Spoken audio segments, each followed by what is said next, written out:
Hi guys, this is Tech on the Brain here, back with another video, and today I'm going to be talking to you about this, the Samsung Galaxy Watch LTE 46mm. Design that tries to mimic classic watches all the way down to the markings on the bezel. You would be forgiven to think that the Galaxy Watch was just a classic watch. However, on the watch's back, you will find a heart rate sensor, which is used to measure your pulse throughout the day and during exercise. You can either trigger the heart rate sensor, have it do it intermittently every 10 minutes, or have it always tracking your pulse, which, from what I've heard, significantly hinders battery life. The watch is a rotating bezel which can be used to wake the device up or to scroll through menus. The bands on the stock 46mm model are silicone sports bands, a larger size already being attached to the watch after you get it out the box, with a smaller size of band being supplied for smaller wrists.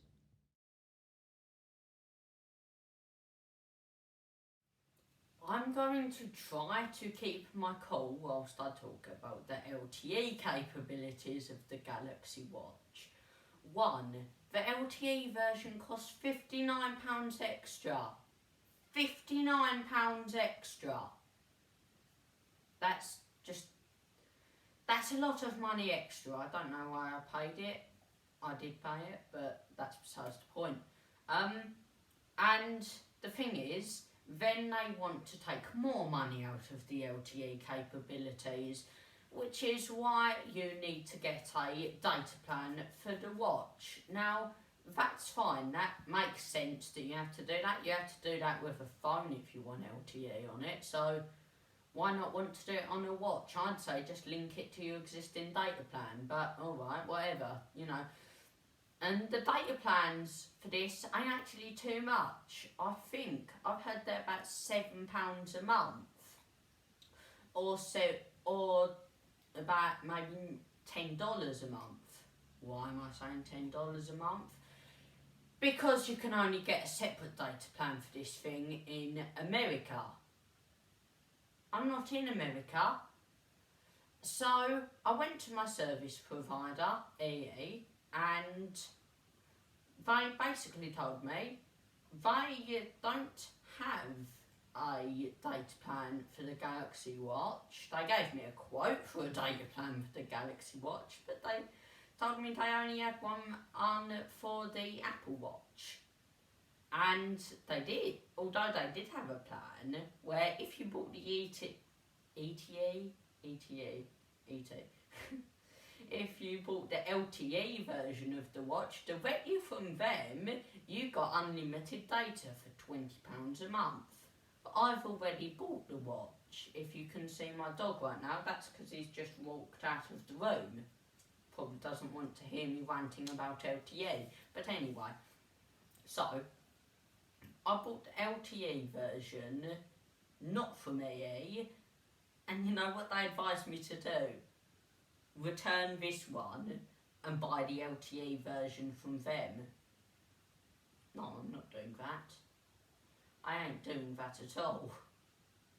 I liked the watch apart from the LTE up to this point, so I'm going to keep the watch I have, thank you very much. But you see what I mean? This is a case of just not giving you as much functions unless you buy it from someone else. The thing is, this isn't Samsung's fault, it's just EE's fault for not providing a data plan for it, and I just don't see what stops them from doing that.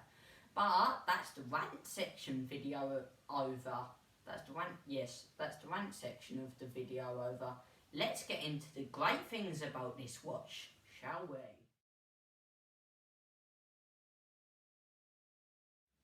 So, as I said, now we've got past my initial rage about the LTE on the Galaxy Watch, we can get to the really good things about it. And there's a lot of really good things to talk about. Now I'm going to try and break this video up into sections. So first we have the watch's smartwatch capabilities. Now I think this watch does a really good job at putting the fitness tracking on it and the smartwatch features all under one roof. So basically the smartwatch capabilities of it are quite normal.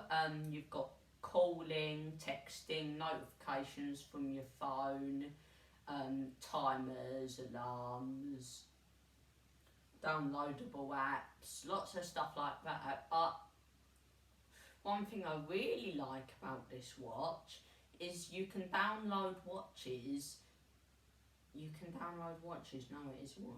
You can download songs to its internal memory and actually play them through the watch's speakers. Now, I think that's a great thing, and you can do that with Spotify playlists as well. I don't need to buy a Google Play Music track, then download a third-party app to transfer it into an MP3 file and then upload it to the watch.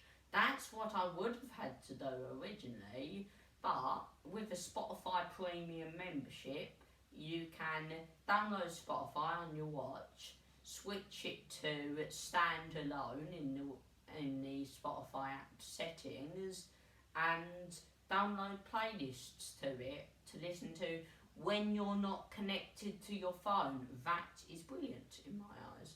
The calling quality on it is very good. You can send calls to your phone from it, or just keep them on the watch's call speakers and microphone, which is a nice touch. Mainly because I am looking at you, Fitbit Versa 2, don't have a speaker. But anyway, so the Galaxy App Store's got quite a lot of apps in it. There's quite a lot of downloadable watch faces, and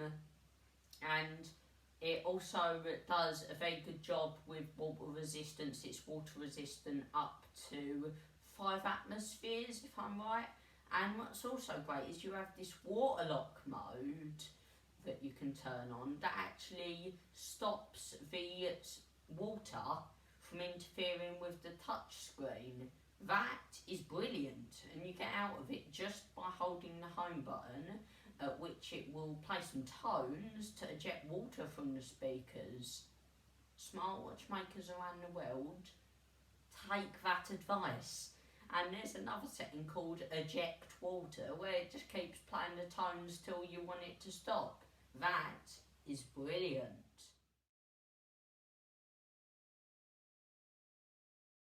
Fitness tracking on this watch should be better.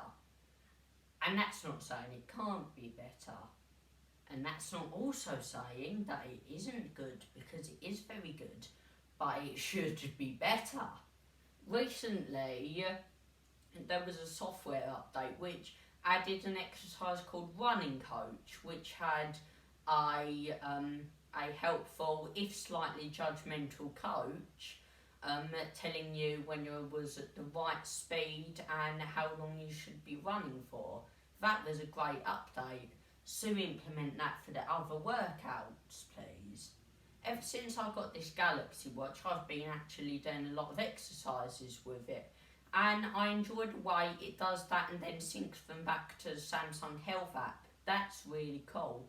However, when I'm not doing an exercise right, I want the watch to tell me, because I can't properly see the diagrams that it's showing for the watch workouts. So it would be great if I had spoken feedback: put your arms straighter, lift the weights up higher, keep your arm tensed for longer. If I had tips like that coming from the watch, but I don't. And this brings me on to the heart rate sensor. Not nicely brings me onto it, but I just want to move on from that now. So heart rate sensor, yay.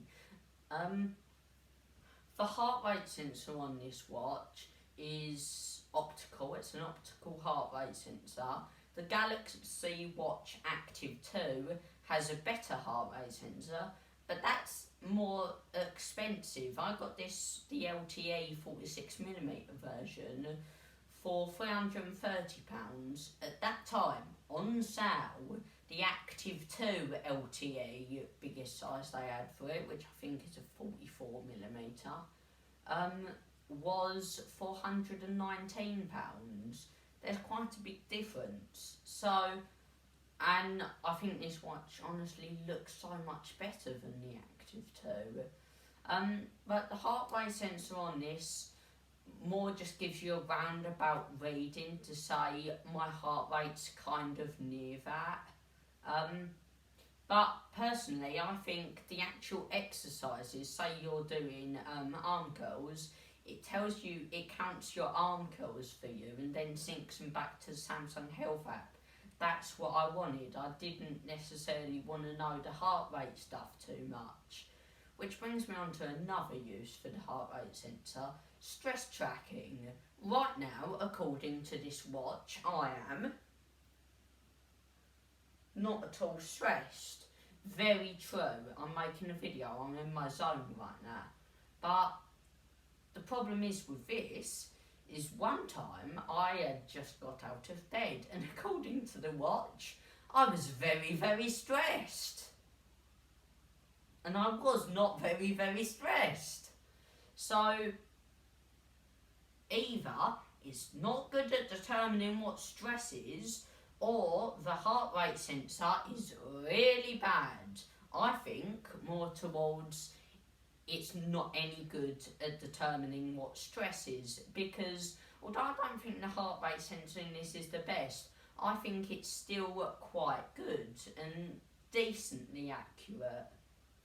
So all the problems with this watch's fitness tracking, that's not to say there is loads, there certainly is some, but there's not loads. All the problems with it could be fixed through software updates. Samsung, if you're watching this, which you aren't because not many people watch my channel, but Samsung, if you was watching this, what I'd say to you is put a coach for each workout on it.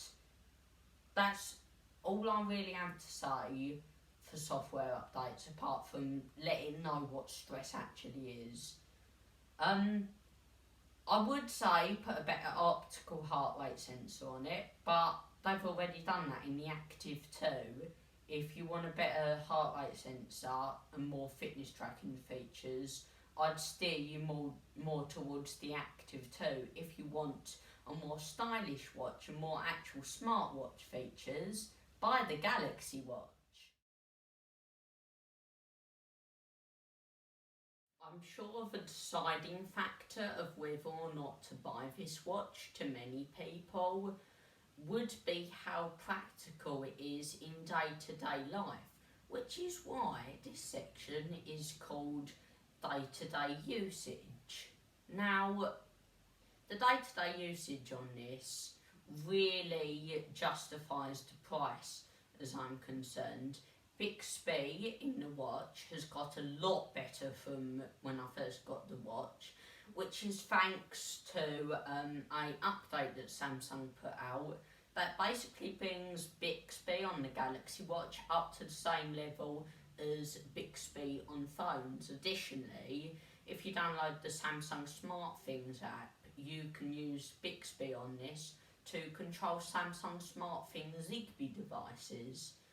And all the features on this watch, the smartwatch features, the fitness tracking, they all roll into one to make it, in my opinion, really practical in day-to-day life.